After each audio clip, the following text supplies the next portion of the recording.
Welcome to my YouTube channel online Suraj Sharma. বন্ধুরা, আপনাদের জন্য আজকে একটা ইম্পর্টেন্ট ভিডিও নিয়ে এসেছি। এই ভিডিওতে আপনাদেরকে জানাবো আমি ন্যাশনাল স্কলারশিপ পোর্টালের আন্ডারে বহু ধরনের স্কলারশিপের ফর্ম ফিল আপ করা হয়। এই বহু ধরনের দেখবেন আমাদের পশ্চিমবাংলায় সেটাতে দেখবেন 8 ক্লাসে একটা বৃত্তি পরীক্ষা হয়, যেটার নাম হচ্ছে NMMSE national merit cum means. ওই পরীক্ষাটায় পাস করে যদি আপনি সিলেক্টেড হন তো আপনাদেরকে দেখবেন NMMSE অ্যাপ্লিকেশন করতে হয় সেন্ট্রালের টাকাটা পাওয়ার জন্য। এই সেন্ট্রালের টাকাটা পাওয়ার জন্য দেখবেন অনেকের সমস্যা হচ্ছে। তো আমি আজকে রিনিউয়ালের অ্যাপ্লিকেশনগুলো বলবো। ধরুন যারা দেখবেন 8 ক্লাস পাস করে 9-এ পড়ে, তাদের কিন্তু নতুন করে অ্যাপ্লাই করতে হবে NSP। কিন্তু আমি আজকে রিনিউয়াল আমি কাদের দেখাবো, আমি যারা হচ্ছে রিনিউয়াল করছে 9 থেকে 10-এ উঠেছে তাদের জন্য, 11-এ যারা পড়ছে তাদের জন্য, 12-এ যারা পড়ছে তাদের জন্য। রিনিউয়ালটা পুরোপুরি কিভাবে করবেন যাতে কোনো প্রবলেম না আসে, পুরো ভিডিওটা মন দিয়ে দেখবেন, একদম স্কিপ করবেন না। কারণ এবছরের যে সিস্টেমটা আছে পুরোপুরি নতুন। আর বছরে যেমন সিস্টেম ছিল বহুত কিছু চেঞ্জ হয়েছে। প্রথম 3-4টে মেন চেঞ্জ হয়েছে। এই চেঞ্জগুলো আপনাদেরকে বুঝতেই হবে, না হলে আপনাদের সমস্যার সম্মুখীন হতে পারে। দেখুন আপনাদেরকে আগে চেঞ্জগুলো বলে দিই। প্রথম চেঞ্জ হচ্ছে, দেখুন আগে দেখবেন ইনকাম সার্টিফিকেট প্রয়োজন হতো, এখন দেখবেন আর ইনকাম সার্টিফিকেটই লাগছে না। রিনিউয়াল করতে গেলে আপনার ইনকাম সার্টিফিকেট লাগবে না, 1 নম্বর পয়েন্ট। 2 নম্বর হচ্ছে, দেখবেন আগে কি হতো, অ্যাপ্লিকেশানটা প্রিন্ট আউট করে নেওয়ার পর স্কুলে সই করিয়ে আবার নিয়ে এসে আপলোড করতে হতো। এবছর দেখবেন একবারে ফাইনাল সাবমিট ডাইরেক্ট হয়ে যাচ্ছে, আর কোনো প্রিন্ট আউট স্কুলে যে সই করিয়ে আবার নিয়ে এসে আপলোড করতে হচ্ছে না। একবারে ডাইরেক্ট অ্যাপ্লিকেশান সাবমিট করার পর যে প্রিন্ট আউটটা বেরোচ্ছে সেটা আপনি সই করে একদম স্কুলে যেয়ে জমা দিলে আপনার কাজ সারা, আর কোনো কাজ নেই। তো এই পুরো প্রসেসটা আপনাদেরকে আমি কম্পিউটারের মাধ্যমে দেখাবো কিভাবে আপনারা করবেন, একদমই মিস্টেক করবেন না।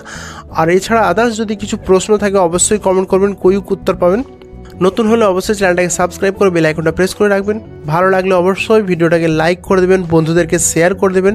কারণ এখনও মোটামুটি কিছু স্কলারশিপ দেখেছি NSPর আন্ডারে, তো অনেক স্কলারশিপ আছে, অনেক স্কলারশিপগুলো রিনিউয়ালও করা যায়। তো যারা এখনও রিনিউয়াল করেনি আমার ভিডিওটা দেখে অবশ্যই রিনিউয়ালটা করে নেবেন, কোনো অসুবিধা হবে না। সার্ভারে একটু চাপ আছে তো একটু দেরি হবে, কিন্তু আপনাকে লেগে থাকতে হবে। এটাই হচ্ছে এই সার্ভারের একটু প্রবলেম। সেন্ট্রালের সাইট তো বহু লোক অ্যাপ্লাই করছে, একটা সাইট খুলে বহুত লোক অ্যাপ্লাই করছে, তো একটু প্রবলেম আসবেই। তো আপনারা ধৈর্য ধরে এই অ্যাপ্লিকেশানটা করবেন। দেখুন আপনাদেরকে বেশি দেরি না করে চালু করা যাক। আমি যেটা আপনাদেরকে আজকে জানাবো, আপনাদের কাছে নিশ্চয়ই OTR নাম্বার আছে। তো OTR নাম্বার থাকার পর কিভাবে অ্যাপ্লাই করবেন দেখুন, NSP লিখে সব থেকে ওপরে যে লিঙ্কটা আছে ওখানে ক্লিক করবেন, স্টুডেন্ট যে অপশানটা আছে ওখানে ক্লিক করবেন।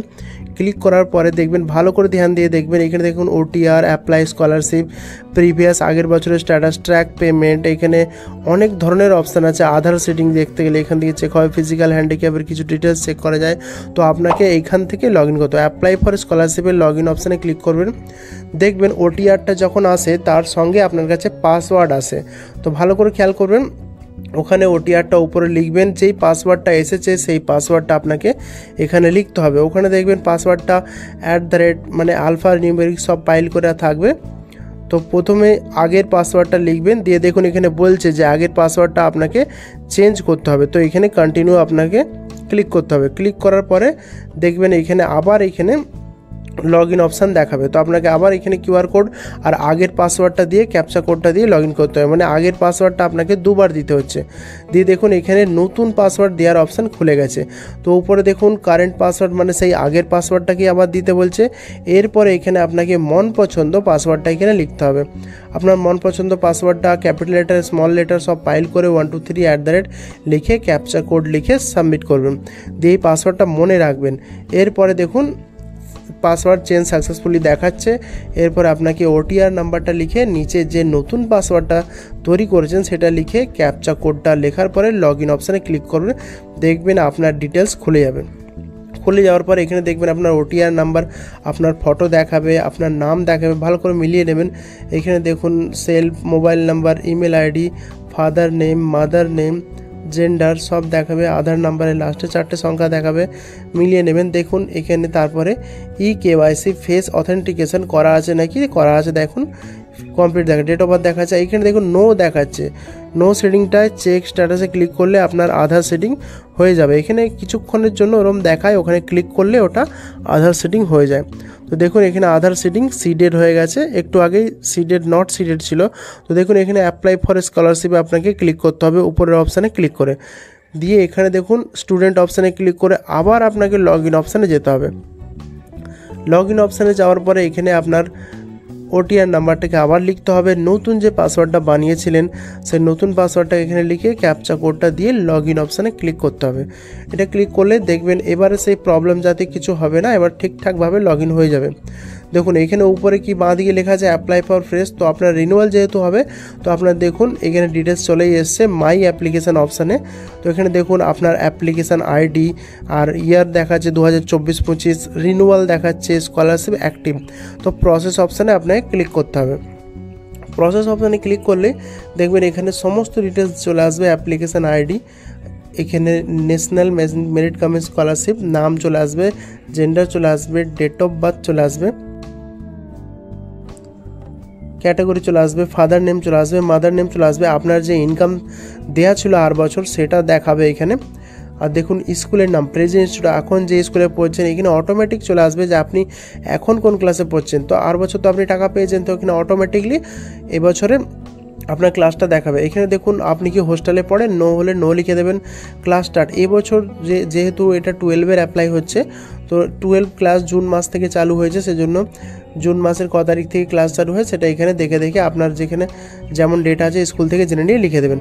প্রিভিয়াস ক্লাস পার্সেন্টেজ মানে 11 ক্লাসের পার্সেন্টেজ এখানে লিখবেন, যার যেটা, আমি এটা 12-এর করছি বলে 11 দিচ্ছি, যদি 11-এর অ্যাপ্লাই করতাম তাহলে মাধ্যমিকের বা 10-এর ওখানে পার্সেন্টেজ দিতাম, যেহেতু 12-এর করছি তো লাস্ট ক্লাস মানে প্রিভিয়াস ক্লাস ওই জন্য দিচ্ছি। আর রোল নাম্বারটা এখনের দেবেন, মানে এখন 12-এ যেহেতু অ্যাপ্লাই করছি তো এখনের রোল নাম্বারটা দিতে হবে। আর সেকশানটা যদি থাকে সেকশান দেবেন, আর এর যেহেতু সেকশান ছিল না তাই আমি দিইনি।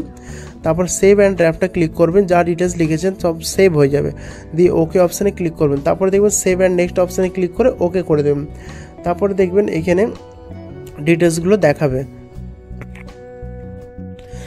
এবছর দেখবেন বন্ধুরা ইনকাম সার্টিফিকেট প্রথম যখন সাইটটা চালু হয়েছিল এবছর 2-3 দিন ইনকাম সার্টিফিকেট আপলোড করার অপশান ছিল, কিন্তু দেখুন এখন ইনকাম সার্টিফিকেট আপলোড করার অপশান নেই, কিন্তু এখানে ভুলভাল দেখাচ্ছে যে 20 থেকে 200 কেবির মধ্যে ইনকাম সার্টিফিকেট বা আদার্স কিছু ডকুমেন্ট আপলোড করতে হবে এসব দেখাচ্ছে। আপনাকে চোখ কান বুঝে এখানে কিছু আপলোড করতে হবে না, আপলোড করার অপশান নেই তো কীভাবে আপলোড করবেন। আর এখন এখানে ডকুমেন্ট আপলোড করতে হবে না, এখানে তো আমি 3-4টে স্কলারশিপ অ্যাপ্লাই করছি, তার মধ্যে প্রত্যেকটাতে দেখেছি নো ডকুমেন্ট রিকোয়ার্ড বলে অপশান দেখাচ্ছে, এখানে এটা দেখাচ্ছে না, অসুবিধার কিছু নেই, আপনাকে এটাকে চোখ কান বুঝে ফাইনাল সাবমিট করে দিতে হবে। এখানে কোনো এক্সট্রা ডকুমেন্ট লাগবে না, এবছরও নতুন সিস্টেম হয়েছে যে আপনার ইনকাম সার্টিফিকেট লাগবে না, তো ভালো করে খেয়াল রাখবেন ইনকাম সার্টিফিকেট লাগবে না। আপনাকে এখানে ফাইনাল সাবমিটের অপশানে ঘরে ক্লিক করে এখানে বলছে যে দেখুন একবার ফাইনাল সাবমিট করে দিলে আপনার এডিট করতে পারবেন না, তো এখানে ইয়েস অপশানে ক্লিক করে ফাইনাল সাবমিট হয়ে যাচ্ছে। ফাইনাল সাবমিট হয়ে যাওয়ার পরে দেখুন অ্যাপ্লিকেশানটা ফাইনাল সাবমিট হওয়ার পরে এরকম একটা লেখা দেখা যাবে, your application has been renewed successfully, যে আপনার অ্যাপ্লিকেশানটা রিনিউয়াল সাকসেসফুলি হয়ে গেছে। এরপরে দেখুন প্রিন্ট আউটটা পেতে গেলে আপনার কিভাবে প্রিন্ট আউটটা করতে হচ্ছে, এটা একটা ঝামেলার ব্যাপার আছে, তো আপনাকে এটা ওকেতে ক্লিক করে দিতে হবে। ওকেতে ক্লিক করার পরে আপনাকে দেখুন এখানে কি দেখাচ্ছে, you have not applied for application yet, এখানে ভুল দেখাচ্ছে, একটু সার্ভারে প্রবলেম আছে বলে ডিটেলসটা আসতে দেরি করছে। আপনাকে দেখুন অ্যাপ্লাই ফর ফ্রেশ অ্যাপ্লিকেশানে ক্লিক করে মাই অ্যাপ্লিকেশানে ক্লিক করলে সার্ভারটা একটু লোড নেবে, লোড নেওয়ার পরে একটু ওয়েট করবেন, ওয়েট করলেই দেখবেন আপনাকে এখানে ডিটেলসটা দেখাবে। দেখুন বন্ধুরা এখানে ডিটেলস দেখাচ্ছে, দেখুন আপনাকে আবার এখানে ডান দিকে প্রসেস যে অপশানটা দেখাচ্ছে সেখানে আপনাকে ক্লিক করতে হবে। তো আপনার মনে হবে যে প্রসেস অপশানে যে আবার অ্যাপ্লাই করব, কিন্তু না, আপনাকে শুধু একবার প্রসেস অপশানে ক্লিক করে আপনি বুঝতে পারবেন। দেখুন এখানে আমি প্রসেস অপশানে ক্লিক করেছি, প্রসেস অপশানে ক্লিক করার পরে সার্ভারটা কিছুক্ষণ লোড নিল, লোড নেওয়ার পরে দেখুন বাঁ দিকে প্রিন্ট অ্যাপ্লিকেশন ফর্ম দেখাচ্ছে, উপরে দেখুন উইথড্রল অ্যাপ্লিকেশন দেখাচ্ছে, ওটাতে আপনাকে ক্লিক করা চলবে না, ওটা ক্লিক করলে আপনার অসুবিধা হতে পারে, অ্যাপ্লিকেশনটা বাতিল হয়ে যেতে পারে। তো আপনাকে শুধু প্রিন্ট অ্যাপ্লিকেশানে যে প্রিন্ট আউটটা নিয়ে নিতে হবে। প্রিন্ট অ্যাপ্লিকেশানে যে প্রিন্ট অপশানে ক্লিক করে দুটো প্রিন্ট আউট নিয়ে নেবেন, একটা প্রিন্ট আউট আপনি স্কুলে জমা দেবেন আপনার সই করে, একটা বাড়িতে রেখে দেবেন। তো বন্ধুরা এরকমভাবেই ভালো ভালো ভিডিও পাওয়ার জন্য আমার চ্যানেলটাকে অবশ্যই সাবস্ক্রাইব করে বেল আইকনটা প্রেস করে রাখুন, ভিডিওটাকে বেশি বেশি করে